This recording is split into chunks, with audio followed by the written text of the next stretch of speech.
अस्सलाम वालेकुम स्टूडेंट्स, मैं हूं मुस्तजाब हैदर, आपका फ़िज़िक्स टीचर। हम लोग पढ़ रहे हैं चैप्टर नंबर 8 जिसका नाम है वेव्स। और आज हम इस चैप्टर में से एक बड़ा ही इंटरेस्टिंग आर्टिकल पढ़ने जा रहे हैं जो कि कहलाता है पीरियोडिक वेव्स। तो हम पीरियोडिक वेव्स को पढ़ेंगे, इसकी टाइप्स को देखेंगे और इसकी एक टाइप को जो कि ट्रांसवर्स पीरियोडिक वेव कहलाती है उसको डिटेल में डिस्कस करेंगे। तो चलें स्टूडेंट्स, चलते हैं लाइट बोर्ड की तरफ और लेक्चर का आगाज़ करते हैं। तो स्टूडेंट्स, अभी तक हम लोग वेव्स में जो चीज़ें पढ़ चुके हैं वो हमने देखा कि वेव प्रोड्यूस होती है जब भी कहीं पे हम एक डिस्टर्बेंस लेके आते हैं। और वो डिस्टर्बेंस अगर जो हमने पहले एग्जांपल्स देखी हैं उन्हीं में देखें कि अगर एक स्ट्रिंग है और उसको दो स्टूडेंट्स दो डिफरेंट एंड से पकड़ के खड़े हैं और एक डिस्टर्बेंस क्रिएट करता है एक स्टूडेंट, और उस डिस्टर्बेंस की वजह से एक हम्प क्रिएट होता है और वो एक जगह से ट्रैवल करते करते दूसरी जगह तक चला जाता है, एक स्टूडेंट से ट्रैवल करते करते दूसरे स्टूडेंट तक चला जाता है।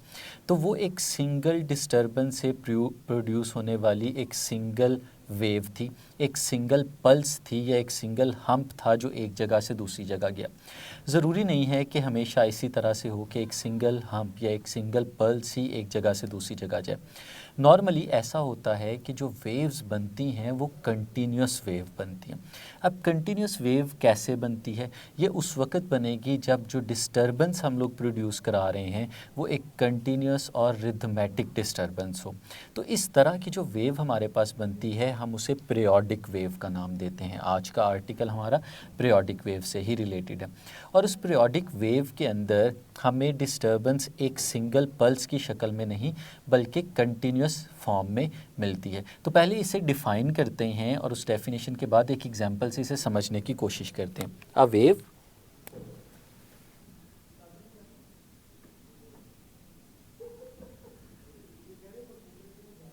which is produced by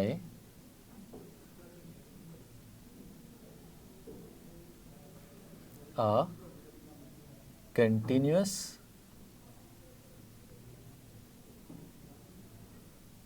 and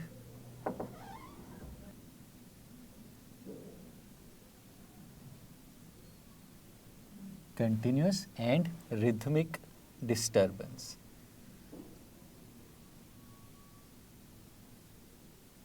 एक ऐसी वेव जो कंटिन्यूस और रिथमिक डिस्टर्बेंस की वजह से प्रोड्यूस हो रही हो, इस तरह की वेव को हम लोग पीरियोडिक वेव कहते हैं। और स्टूडेंट्स, वैसे भी हमें पता है कि पीरियोडिक का वर्ड हम यूज़ ही वहाँ पे करते हैं जहाँ पे एक सर्टन इंटरवल ऑफ टाइम के बाद कोई चीज़ अपने आप को रिपीट कर रही हो। तो वही काम यहाँ पे भी होता है कि एक wave after certain interval of time अपने आप को रिपीट करना शुरू कर देती है। तो इस तरह की वेव को हम लोग नाम देते हैं पीरियोडिक वेव का। अब ये जो पीरियोडिक वेव है स्टूडेंट्स, इसकी दो टाइप्स हैं। हम लोगों ने जैसे वेव के पीछे भी देखा था कि हमारे पास जो प्रोग्रेसिव वेव होती है उसकी दो टाइप्स होती हैं, एक ट्रांसवर्स और एक लॉन्गिट्यूडनल। तो इसी तरह से जो हमारे पास पीरियोडिक वेव है इसकी भी दो टाइप्स हैं, जिनमें से एक टाइप हमारे पास कहलाती है ट्रांसवर्स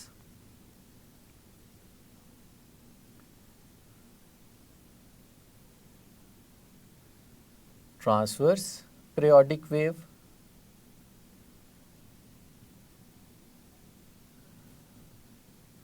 और दूसरी स्टूडेंट्स हमारे पास कहलाती है longitudinal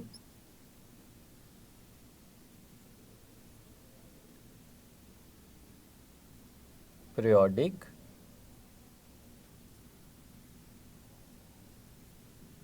wave. Transverse periodic wave और लॉन्गिट्यूडनल पीरियोडिक वेव। तो स्टूडेंट्स, ये जो दो डिफरेंट टाइप्स हैं हमने इन्हीं को डिस्कस करना है अपने नेक्स्ट हिस्से में। तो अभी हम लोग पहले स्टार्ट करने जा रहे हैं ट्रांसवर्स पीरियोडिक वेव को। ट्रांसवर्स पीरियोडिक वेव क्या होती है? सबसे पहले तो हम लोग पहले से सीख चुके हैं कि ट्रांसवर्स वेव क्या होती है। ये एक इस तरह की वेव थी जिसमें मीडियम के पार्टिकल और वेव, इनकी मोशन को अगर हम लोग कंपेयर करें तो ये एक दूसरे के साथ परपेंडिकुलर थे। अब इसको समझने के लिए हम लोग एक एग्जाम्पल की तरफ चलते हैं और उस एग्जाम्पल से हम इसे एक्सप्लेन करते हैं। देखिएगा, लेट्स सपोज स्टूडेंट्स हमारे पास एक vertically suspended mass spring system है, जैसे कि हमें नज़र आ रहा है। एक स्प्रिंग को हमने एक रिजिड सपोर्ट के साथ बांध दिया है और उसके नीचे एक मैस है और इस वक्त ये इक्विलिब्रियम पोजीशन में मौजूद है। अब अगर हम लोग एक काम करें कि एक लॉन्ग स्ट्रिंग लें और इस लॉन्ग स्ट्रिंग को हम इस स्प्रिंग के साथ बांध दें, इस मैस के साथ बांध दें कुछ इस तरह से। ये एक लॉन्ग लूज स्ट्रिंग है, एक रोप है जिसको हम लोगों ने इस मैस के साथ अटैच कर दिया हुआ है। अब स्टूडेंट्स ये इतनी स्ट्रेच्ड नहीं है, सिर्फ रिप्रेजेंटेशन के लिए इसको इस तरह से स्ट्रेच्ड फॉर्म में दिखाया गया। ये एक लूज रोप है, एक लूज स्ट्रिंग है।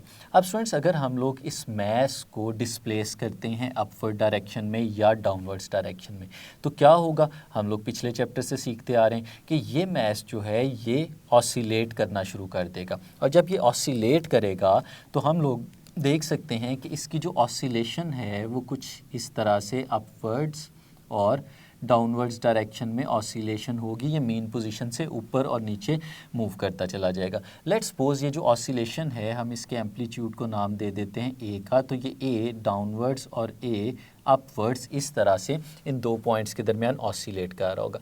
अब उस ऑसिलेशन का इफ़ेक्ट हमें नज़र आएगा इस रोप के अंदर भी, जो रोप हमने आगे अटैच की हुई है। तो इमेजिन करें कि जब ये अप एंड डाउन मूव कर रहा है तो बिल्कुल उसके साथ अटैच्ड जो रोप है वो भी ऊपर और नीचे इस तरह से मूव करेगी और उसके अंदर हमें एक वेव बनती हुई नज़र आ रही होगी। अगर वो इस तरह से मीन पोजीशन पे मौजूद होता है तो हम लोग देखेंगे कि हमें कुछ इस तरह की एक वेव बनती हुई इसके अंदर नज़र आ रही होगी और वो इसकी पोजीशन के साथ साथ चेंज होती चली जा रही होगी। ये जो वेव हमारे पास बन रही है स्टूडेंट्स, ये एक कंटिन्यूस वेव है और ये एक पीरियोडिक वेव है। अगर इसमें पार्टिकल्स की मोशन की बात करें तो हमारे जो रोप के स्ट्रिंग के पार्टिकल्स हैं वो अप एंड डाउन मूव कर रहे हैं और अगर हम वेव की बात करें तो वो इस पॉइंट ऑफ जनरेशन यानी जो मैस है उससे फॉरवर्ड डायरेक्शन में आगे की तरफ कुछ इस तरह से मूव करते हुए हमें नज़र आ रहे हैं। अब स्टूडेंट्स हम लोगों ने सबसे पहले तो बहुत सारी टर्म्स हैं जो इसके साथ एसोसिएटेड हैं, उन्हें सीखना है और उसके बाद हम इसके डिफरेंट पोजीशंस के ऊपर, टाइम इंटरवल्स के ऊपर इसकी जो शेप होगी हम उसे भी देखेंगे। ये जो आपको नज़र आ रहा है इस वक्त, ये उसकी मेन पोजीशन पे जब मौजूद था ऑसिलेट करता हुआ मैस स्प्रिंग सिस्टम, तो उस वक्त हम लोगों ने उसका एक स्नैप लिया हुआ है और वो स्नैप हमें यहाँ पे इस फॉर्म में नज़र आ रहा है। तो अब स्टूडेंट्स कुछ टर्म्स हैं जिनको हम सीखते हैं और यहाँ पे उनको लिखते चले जाते हैं। सबसे पहले स्टूडेंट्स हमें एक चीज़ का पता होना चाहिए इस तरह की वेव से रिलेटेड, जिसे हम लोग कहते हैं क्रस्ट। क्रस्ट स्टूडेंट्स क्या होता है? जब भी हमारे पास इस तरह की एक पीरियोडिक वेव बन रही होती है, ट्रांसवर्स पीरियोडिक वेव, तो उसमें मेन पोजीशन से ऊपर वाला हिस्सा जो हमारी वेव का होता है हम उसे क्रेस्ट का नाम देते हैं। जैसे इसमें देखें तो ये मेन पोजीशन से ऊपर वाला हिस्सा हमें यहाँ पे नज़र आ रहा है, इसी तरह से ये भी मेन पोजीशन से ऊपर वाला हिस्सा नज़र आ रहा है। ये जो दोनों हिस्से हैं हमारे पास ये क्रेस्ट कहलाते हैं। तो हम फिर क्रेस्ट को किस तरह से डिफाइन कर सकते हैं? The portion of wave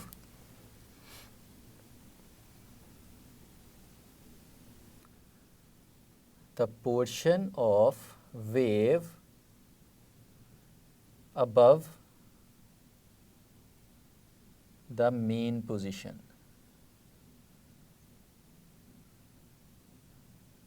The portion of wave above the mean position is called crest. Main position से ऊपर वाला जो हिस्सा होगा वो हमारे पास crest कहलाएगा। दूसरी चीज़ जो स्टूडेंट्स हमें पता होनी चाहिए वो है trough.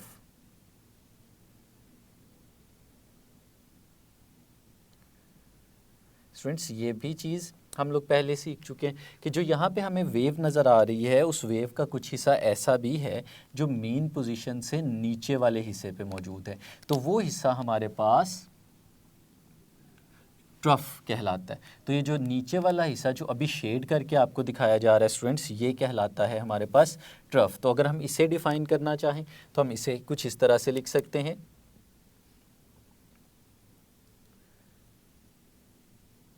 the portion of wave below the mean position.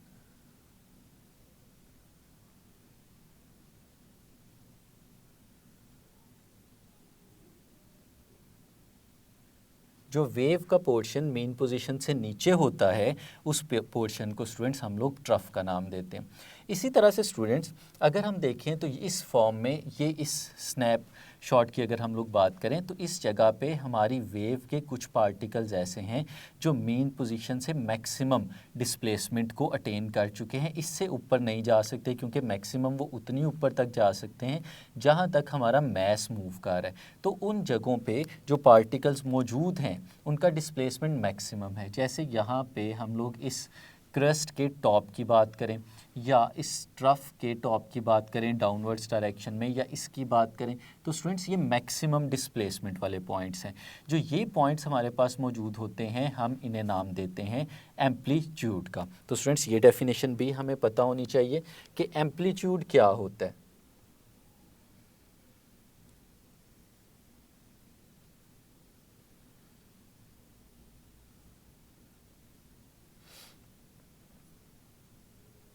तो एम्पलीट्यूड होता है students the maximum displacement from the mean position.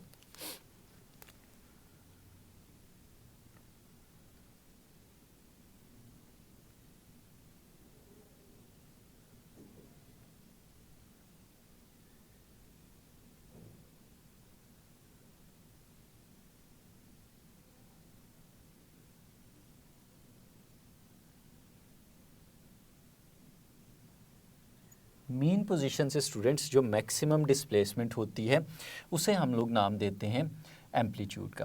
अब स्टूडेंट्स आगे चलते हैं और एक और चीज़ भी हम लोग यहाँ पे सीखते हैं। हम लोगों ने सीखा था कि जैसे हमारे पास कोई भी ऑब्जेक्ट ऑसिलेट करता है तो ऑसिलेट करते हुए ऑब्जेक्ट का एक टाइम पीरियड भी होता है।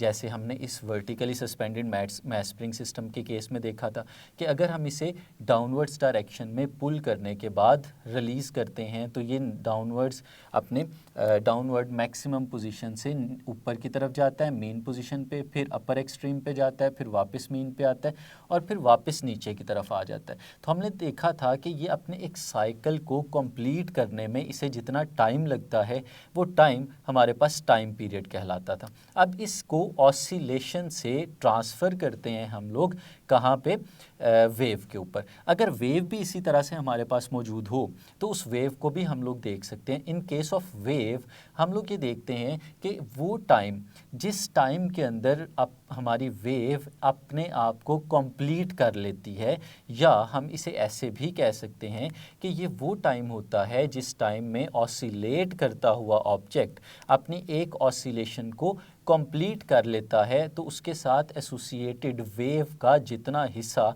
ट्रैवल करते करते आगे की तरफ चला जाता है वो हिस्सा हमारे पास जितने टाइम में गुजरेगा हम उसे टाइम पीरियड का नाम देते हैं।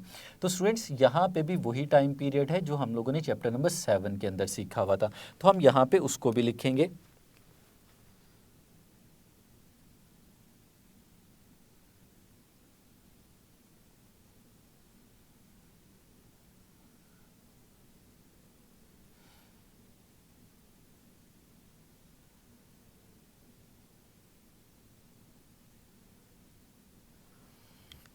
और स्टूडेंट्स टाइम पीरियड के साथ साथ हम एक और चीज़ को भी यहाँ पे डिफ़ाइन करते होते हैं और वो कहलाती है हमारे पास लेंथ ऑफ अ वेव, कि जो हमारे पास एक वेव मौजूद है उस वेव की लेंथ कितनी होती है। अगर स्टूडेंट्स हम लोग इसमें बात करें कि एक वेव लेंथ है क्या चीज़ और वो कितनी है, तो ये स्नैपशॉट हमें उसके बारे में इंफॉर्मेशन दे सकता है।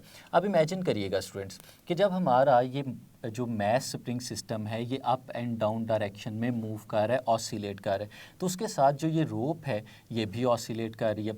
और जब ये नीचे की तरफ आएगा हमारी ये जो रोप है ये डाउनवर्ड्स डायरेक्शन में उसके साथ आई होगी, और जब ये ऊपर की तरफ जाएगा तो ये भी अपवर्ड डायरेक्शन में उसके साथ मूव करना शुरू कर देगी। तो स्टूडेंट्स हम लोग करते क्या हैं, हम लोग इसका एक इमेज बनाते जाते हैं डिफरेंट टाइम्स के ऊपर।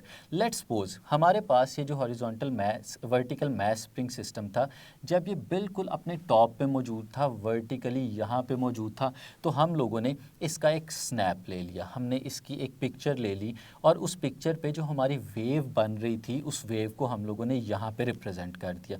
तो स्टूडेंट्स ये जो पहली फिगर हमें नज़र आ रही है, अगर आप इस फिगर को गौर से देखें तो इसमें हमें ये स्ट्रिंग या जो रोप है है ये अपर पार्ट पे नज़र आ रही है, ये जो हमारे पास यहाँ पे नज़र आ रहा है ये मीन पोजीशन है। तो हमारे पास मीन पोजीशन से ऊपर मैश जा चुका था और उसके साथ जो हमारी रोप थी, जो स्ट्रिंग थी, वो भी ऊपर मौजूद थी। तो हमारे पास जो रोप है इस वक्त वो इस शेप में बनती हुई नज़र आ रही होगी। ये हमने अपनी ऑब्जर्वेशन जिस वक्त स्टार्ट की थी हमने ये उस वक्त देखा, इसलिए यहाँ पे जो टाइम लिखा हुआ है वो 0 लिखा हुआ है। और स्टूडेंट्स फिर जब ये अपवर्ड से डाउनवर्ड डायरेक्शन में आना शुरू करता है, जब ये नीचे आएगा मीन पोजीशन पे आएगा तो उसकी रोप भी साथ में मीन पोजीशन पे आ गई होगी।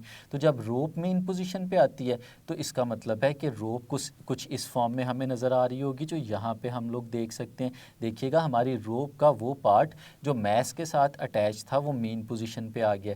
अब जब मैस डाउनवर्ड्स डायरेक्शन में नीचे की तरफ आएगा तो हम देखते हैं कि हमारी रोप का वो जो पार्ट है वो भी डाउनवर्ड्स डायरेक्शन में इस जगह पे आ चुका हुआ है। और फिर फर्दर जब वो नीचे से वापस ऊपर की तरफ जाएगा तो हम देखते हैं कि हमारी रोप का पार्ट दोबारा से मेन पोजीशन पे आ चुका है और फिर इधर से वापस जब ऊपर पहुंचेगा तो इनिशियली जहां से उसने स्टार्ट किया था वहां तक वापस आ गया। तो स्टूडेंट्स हम लोग जानते हैं कि ऑसिलेशन में हम इसे टाइम पीरियड कहते हैं कि ये वो टाइम होता है जिस जगह से एक ऑसिलेट करता हुआ ऑब्जेक्ट चला था उसी जगह पे वापस आ गया। अब ये जो आपको फिगर्स 5 नज़र आ रही हैं, अगर इनमें टाइम पीरियड का हवाला देखें तो हमने अपर पार्ट से शुरू किया और फिर वापस हमने नीचे से होके वापस ऊपर की तरफ आना है। तो इसका मतलब है कि हमने अपनी वेव को या अपने पाथ को 4 हिस्सों में डिवाइड करना है, 4 इक्वल पार्ट्स में। जब ये अपर से मेन पोजीशन तक आएगा तो स्टूडेंट्स देखें कि वो अपने टाइम पीरियड का 1/4 कंप्लीट कर चुका होगा। तो इसलिए हम कहते हैं कि इस वक्त हमारा जो टाइम है वो टाइम पीरियड के 1/4 के इक्वल है। और फिर जब वो वहाँ से मूव करते हुए फर्दर नीचे आएगा तो उसने अपना आधा पाथ कंप्लीट कर लिया। तो जो टाइम यहाँ पे हुआ होगा वो उसके टाइम पीरियड का हाफ होगा। तो यहाँ पे देखें हमारे पास थर्ड फिगर में ये नज़र आ रहा है कि अब उसका टाइम जो है वो हाफ हो चुका है। और फिर जब नीचे से वापस ऊपर मेन पोजीशन तक आएगा तो टाइम जो है वो टाइम पीरियड का 3/4 हो चुका होगा। और फिर जो टाइम है वो इक्वल टू टाइम पीरियड हो चुका होगा। तो स्टूडेंट्स ये हम लोगों ने डिफरेंट टाइम्स के ऊपर उस स्नैपशॉट्स लिए हुए हैं और उसको यहाँ पे हम लोगों ने डिस्प्ले किया हुआ है। अब स्टूडेंट्स ये चीज़ हम टाइम पीरियड के साथ डिस्कस क्यों कर रहे हैं, क्योंकि पहले हम टाइम पीरियड को सिर्फ ऑसिलेशन के लिए देख रहे थे और अब हम जो टाइम पीरियड है उसको वेव के लिए भी देखते हैं। अब स्टूडेंट्स अगर आप इन सारी फिगर्स को देखें तो इन सारी फिगर्स में आप देखते हैं कि हमारी जो फर्स्ट फिगर जब टाइम 0 था इधर से हम लोग चले हैं और इसकी वेव फॉर्म को हमने देखना है और मूव करते करते करते करते जब हम आखिरी फिगर की तरफ आए हैं तो हम उस फिगर की शेप को भी देखते हैं। तो अगर हम पहली और आखिरी इन दोनों फिगर्स का कंपैरिजन करते हैं तो हमें नज़र आ रहा है कि ये दोनों फिगर्स एग्जैक्टली सेम हैं, बिल्कुल एक जैसी नज़र आ रही हैं कि हमारी वेव ने अपने आप को रिपीट करना शुरू कर दिया बिल्कुल उसी तरह से जिस तरह से हमारे ऑसिलेट करते हुए ऑब्जेक्ट ने भी अपनी मूवमेंट को रिपीट करना शुरू कर दिया था आफ्टर 1 कंप्लीट रोटेशन। तो जितना टाइम इसको लगा था वो टाइम पीरियड कहलाता है और इन केस ऑफ वेव ये टाइम पीरियड एग्जैक्टली उतना होगा जिसकी वजह से ये वेव प्रोड्यूस हो रही है जितना उसको टाइम लग रहा है। तो फिर ये स्टूडेंट्स हमारे पास टाइम पीरियड कुछ इस तरह से आ जाएगा। अब इसको एक और अंदाज से भी देख सकते हैं कि ये वेव आप ऐसे कंसीडर करें कि वो आगे की डायरेक्शन में मूव कर रही है। हम यहाँ पे इस वेव की डायरेक्शन को रिप्रेजेंट कर देते हैं। लेट्स सपोज हम ये इस वेव की डायरेक्शन को रिप्रेजेंट कर देते हैं कि वेव इस डायरेक्शन में मूव करती हुई आगे की तरफ जा रही है। अब स्टूडेंट्स इमेजिन करें कि अगर ये एक वेव है जो कंटिन्यूस इससे पीछे भी मौजूद थी और थोड़ा थोड़ा टाइम गुजरता जाएगा और उस टाइम के अंदर ये वेव आगे और आगे और आगे ट्रैवल करती चली जाएगी। तो स्टूडेंट्स अब इसमें ये ज़रा देखिएगा, अगर हम लोग बात करें कि इस वेव का क्या कोई पोर्शन ऐसा भी होगा जो इससे पीछे मौजूद है, जो हमारे फ्रेम से बाहर है, फ्रेम के अंदर मौजूद नहीं। तो स्टूडेंट्स हम लोग इमेजिन कर सकते हैं कि इसका जो पीछे वाला पोर्शन है वो कुछ इस तरह से इसके पीछे भी मौजूद होगा। और स्टूडेंट्स अगर हम लोग ये कहें कि हमारी वेव आगे की तरफ ट्रैवल करते हुए जा रही है तो जब 1/4 टाइम गुजरेगा तो ये वेव आगे की तरफ पहुंच जाएगी। जो ये पार्ट आपको यहाँ पीछे नज़र आ रहा है ये आगे चला गया होगा और ये पूरी की पूरी वेव शिफ्ट होकर आगे की तरफ पहुँच गई होगी। तो स्टूडेंट्स देखिएगा ज़रा नीचे वाला जो हमें स्नैप शॉट नज़र आ रहा है उस स्नैपशॉट के अंदर ये वेव आगे की तरफ इस जगह पे पहुंच चुकी है। इसी तरह अगर नीचे वाली वेव की भी हम यही बात करें कि ये भी आगे की तरफ जा रही है, तो हम अगर इसके पीछे मौजूद पोर्शन की बात करें तो ये कुछ इस तरह से मौजूद होगा। और फिर अगर यहाँ तक इसके हाफ की बात करें तो ये पूरे की पूरी वेव जब ट्रैवल करते हुए आगे की तरफ जाएगी तो हमें ये नीचे वाली वेव फॉर्म बनती हुई नज़र आ रही होगी। देखिएगा कि ये हमारे पास डाउनवर्ड्स पार्ट यानी जो ट्रफ है वो यहाँ पे मौजूद था, जो आगे पहुँचा और अगली वेव में हमें नज़र आ रहा है। और फिर उससे आगे देखें तो इस वेव का भी पीछे कुछ हिस्सा मौजूद होगा जो मूव करते हुए आगे की तरफ जाएगा तो अगली वेव बन जाएगी। और फिर उससे पीछे वाला पोर्शन जो है वो हमें यहाँ पे नज़र आ रहा है, जो मूव करते करते आगे जाएगा तो हमारे पास ये वाली फॉर्म बन जाएगी। तो स्टूडेंट्स हम लोग देख रहे हैं कि ये वेव बिल्कुल ऐसे ही है जिस तरह से ऑसिलेट करता हुआ ऑब्जेक्ट ऊपर नीचे जा रहा है और उसकी वजह से एक वेव है जो आगे की डायरेक्शन में ट्रैवल करते हुए मूव करती जा रही है और उसके डिफरेंट स्नैपशॉट्स हम लोगों ने लिए। अब स्टूडेंट्स जो बड़ी इंपॉर्टेंट चीज़ है यहाँ पे वो ये है कि इस केस में जो मूवमेंट है वो बेसिकली हमारी वेव के पार्टिकल्स की है। किस तरह से? हम लोग इमेजिन करते हैं कि हमारे पास एक क्रस्ट था। अब अगर उस क्रस्ट को देखते हैं तो ये क्रस्ट का अपर पार्ट हमें यहाँ पे नज़र आ रहा है इस फिगर में। ये क्रस्ट टाइम पीरियड के बाद कुछ यहाँ पे गुजर गया, अगली पार्ट में वो यहाँ पे आ चुके हैं। अगर उससे अगले टाइम में देखें तो ये क्रस्ट यहाँ पे आ गया। ये क्रस्ट ट्रैवल करते करते करते करते आगे की तरफ मूव कर रहा है। उससे अगले में देखते हैं तो हमारा ये क्रस्ट जो यहाँ पे मौजूद था वो इधर आया, वो इधर आ चुका है। उसके बाद वो क्रस्ट यहाँ पे पहुँचेगा और उससे आगे हम लोग देखते हैं तो हमारा क्रस्ट यहाँ तक आ चुका है। यानी जब हम एक टाइम पीरियड की बात कर रहे हैं तो उस टाइम पीरियड में हमारा जो एक क्रस्ट है वो मूव करते करते करते करते आगे की तरफ आ चुका है। अब स्टूडेंट्स देखिएगा, इनिशियली हमारा जो क्रस्ट इस जगह पे मौजूद था वो पहुंच चुका है अब इस जगह पे। और अगर आप देखें तो इन दो पॉइंट्स के दरमियान यानी एक पहला वाला क्रस्ट जो था वो इस पूरे टाइम पीरियड में अगले वाले क्रस्ट की जगह ले चुका है। जितना टाइम ये गुजरा, इस टाइम में एक क्रस्ट एग्जैक्टली अगले वाले क्रस्ट की जगह पे जा चुका है। तो स्टूडेंट्स यहाँ पे एक वेव कंप्लीट हो चुकी है।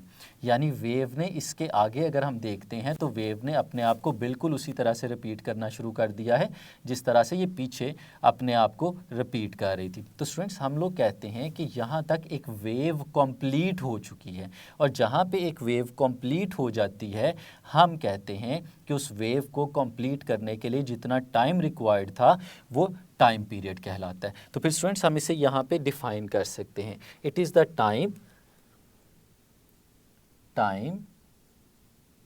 रिक्वायर्ड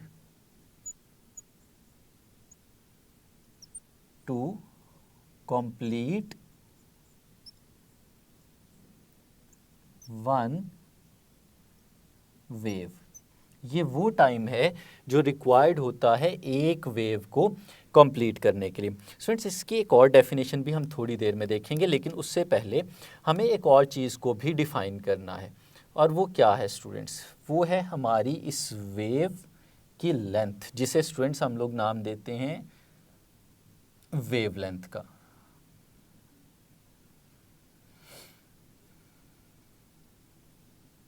वेवलेंथ स्टूडेंट्स समझने के लिए बहुत आसान तरीका है जो अभी मैंने आपको बताया कि ये क्या है। ये वो लेंथ है जिस लेंथ की एक वेव हमारे पास मौजूद होती है और उसको फिर डिफ़ाइन करने का तरीका हमें नज़र आ रहा है कि हमारी वेव इस एक पॉइंट से शुरू हुई थी और इस पॉइंट पे आके उसने अपने आप को रिपीट करना शुरू कर दिया। तो अगर देखें तो इन दोनों पॉइंट्स को हम लोग क्रस्ट का नाम दे चुके हैं। तो इसका मतलब है कि वेवलेंथ जो है वो दो कंसेक्यूटिव क्रस्ट के दरमियान फासले को कहते हैं। और इसी तरह से ये क्रस्ट नहीं, ये ट्रफ के केस में भी आ सकता है। तो फिर वेवलेंथ को हम लोग स्टूडेंट्स कुछ ऐसे डिफाइन कर सकते हैं। It is the length between two crusts और ट्रफ्स। जो दो कंसेक्यूटिव क्रस्ट्स और ट्रफ के दरमियान जो फासला होता है हम उसे वेवलेंथ कहते हैं और इट इज़ डिनोटेड बाय, इसको हम लोग डिनोट करते हैं ग्रीक लेटर लैम्ब्डा के साथ। और ये उसका सिंबल स्टूडेंट्स हम लोगों ने यहाँ पे लिख लिया। तो ये स्टूडेंट्स वेवलेंथ होती है। तो फिर टाइम पीरियड को हम एक और तरह से भी डिफाइन कर सकते हैं। Time period is the time required to cover a distance of one wavelength. ये वो टाइम होता है जो एक वेव को एक वेवलेंथ के बराबर डिस्टेंस कवर करने में रिक्वायर्ड होता है। तो हम उस टाइम को टाइम पीरियड का नाम भी देते हैं। स्टूडेंट्स इस तरह से भी डिफाइन कर सकते हैं, और जैसे मैंने अभी वर्बली बोला आप इस तरह से भी डिफाइन कर सकते हैं। और स्टूडेंट्स जो एक और चीज़ इस वेव के साथ एसोसिएटेड है जिसका हमें पता होना चाहिए, वो है students speed of wave.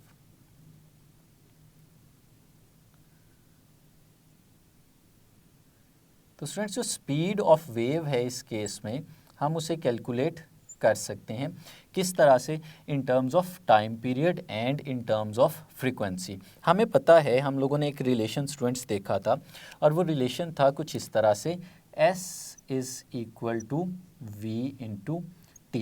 Students ये डिस्टेंस को रिप्रेजेंट करता था, V स्पीड को रिप्रेजेंट करती थी, और T जो था वो टाइम को रिप्रेजेंट करता था। लेट्स सपोज स्टूडेंट्स हमारी वेव ने एक वेवलेंथ के बराबर डिस्टेंस ट्रैवल कर लिया था। तो अगर वेवलेंथ के बराबर डिस्टेंस ट्रैवल कर लिया हो तो स्टूडेंट्स हम S की जगह लैम्डा लिख सकते हैं, क्योंकि एक वेवलेंथ का जो डिस्टेंस है वो लैम्डा के बराबर होता है। स्पीड को स्टूडेंट्स हम बिल्कुल इसी तरह से लिखा रहने देते हैं, और जो टाइम है हमें पता है कि अगर एक वेवलेंथ के बराबर डिस्टेंस ट्रैवल किया और जो टाइम होगा वो टाइम पीरियड के बराबर होगा। और फिर स्टूडेंट्स यहाँ से अगर हम लोग v को कैलकुलेट करना चाहें तो हम कुछ इस तरह से भी कैलकुलेट कर सकते हैं कि v is equal to lambda, और t जो यहाँ पे मल्टीप्लाई हो रहा है अगर दूसरी तरफ चला जाएगा तो डिवाइड हो जाएगा, तो हमारे पास 1/t आ जाएगा। अब स्टूडेंट्स हमें पता है कि टाइम पीरियड का जो रेसिप्रोकल होता है वो फ्रीक्वेंसी होती है। तो स्टूडेंट्स फिर इस केस में हमारे पास जो v की वैल्यू आएगी वो लैम्डा इंटू 1/t f के इक्वल आ जाता है। तो v is equal to lambda times f। ये स्टूडेंट्स हमारे पास बेसिक रिलेशन है स्पीड, वेवलेंथ और फ्रीक्वेंसी के दरमियान। ये स्टूडेंट्स हमें पता होना चाहिए, और इसे हमें शॉर्ट क्वेश्चन के तौर पे हमें इसके डेरिवेशन भी पता होनी चाहिए।